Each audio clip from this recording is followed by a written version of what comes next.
Hi Shogi fans, welcome back to my another video. Today I'm gonna talk about right silver to 4-6 strategy once again, and this is such an old strategy, but recently it was introduced by some professional players with a new twists. Like I said, I also talked about this strategy in a video about Nishiyama's game uh, long before, and how she reacted to this strategy and what was really behind her mind deserve more attention. So let's go dive deep into it. If black plays this, it's going to be pawn 2 3 5 rapid attack. I also talked about this before, and we all know it's going to be good for white, right? And for those of you who don't know about this one yet, I'm gonna put the link in the description below so you can check it out later.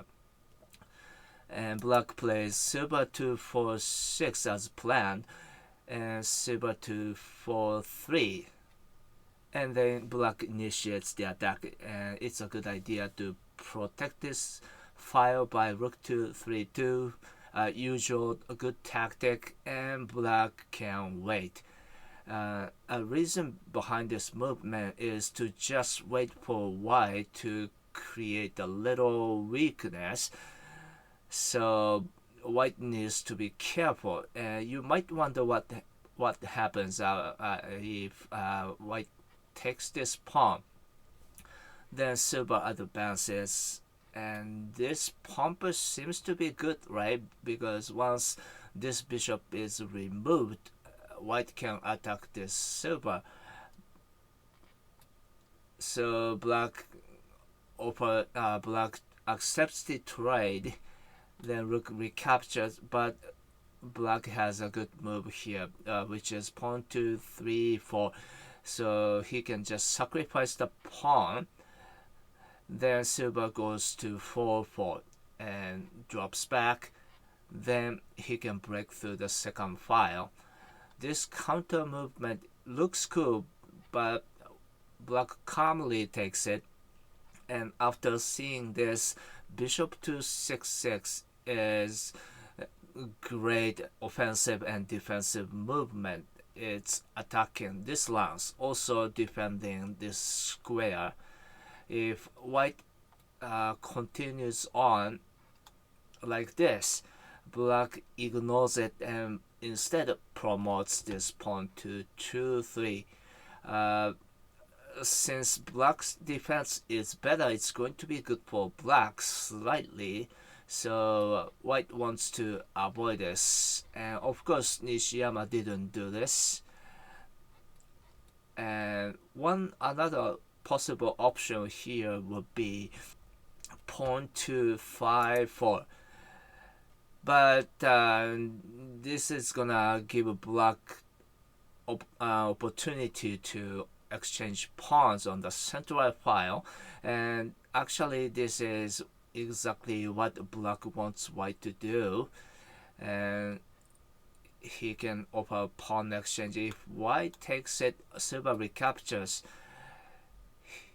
If pawn drop is made, it doesn't work because black once again ignore this pawn drop and keeps going. If silver takes it, silver to 4 4 is going to be so strong, and white is going to be in the trouble.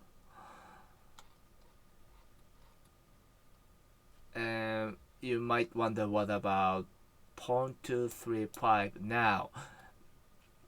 Then black can take this pawn, making his rook a little lighter by this pawn push.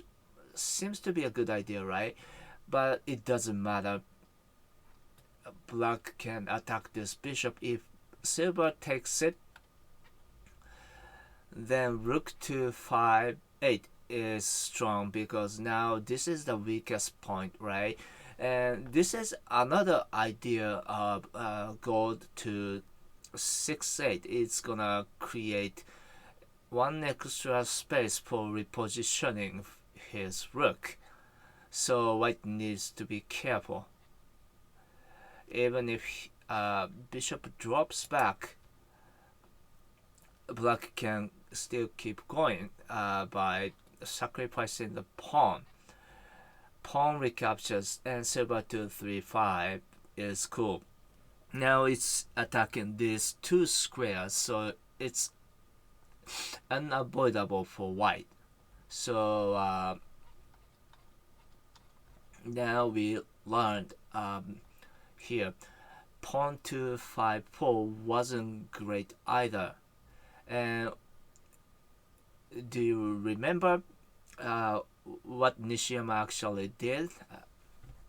Pawn 2-1-4. This will probably the best way to wait without making unnecessary move. And black played bishop to 6-6, so black actually waited more. And there are some similar professional games where ranging rook side encounter this strategy. In one game, ranging rook side actually played go to 4-2. So he went for a little defensive move, but this was a little risky because he gave black an opportunity to use this knight, and here's how it went. So black played knight to 7-7 first. Then he opened up the diagonal. If bishop trade is made, go to 3-3, it will be fine, but the black didn't do that, and instead he played silver to 5-5. And silver, pawn to 3-5, pawn to 2-4, and bishop recaptures. Then silver gets advanced. If white takes it, bishop will come out, right? If bishop drops back, he's gonna be able to break through the second file easily. But if gold comes out, then he's gonna promote his bishop to 5-3. And of course, white wouldn't wanna use this precious piece to just block this diagonal. So in this position, white is in a trouble. But even if he dodges, for example, like this, black is going to be fine because he would play knight to 6-5 to attack this central file. This will be the only way to defend. Then bishop will come out. As you can see, no defense. Even if silver drops back, it's going to be good for black, and this time black activate this knight. This pawn drop looks scary, but that's okay. Black keeps on, and he can trade this rook with the bishop. That's the effect of the pawn sacrifice. Then again, knight to 6-5 is strong, so white is going to be in the trouble anyway. So that's why this defensive move was a little risky, and Nishiyama actually played pawn to 6-4, knowing those consequences. It's great because it simply discourages black to use this left knight. If black insists, then white can attack this bishop. If black takes it, it's going to be taken, right? So basically, black is forced to keep attacking without this. He actually, black played pawn to 3-4. Silver recaptures and rook to 3-8. And in many Joseki books, this similar movement like this is viewed a great one, right? But in this case, it is not, because look at this position of the bishop. Thanks to this position, black can actually take the silver. Since this is not a check, white is going to lose his rook. That's the idea of bishop to 6-6, so white must avoid this.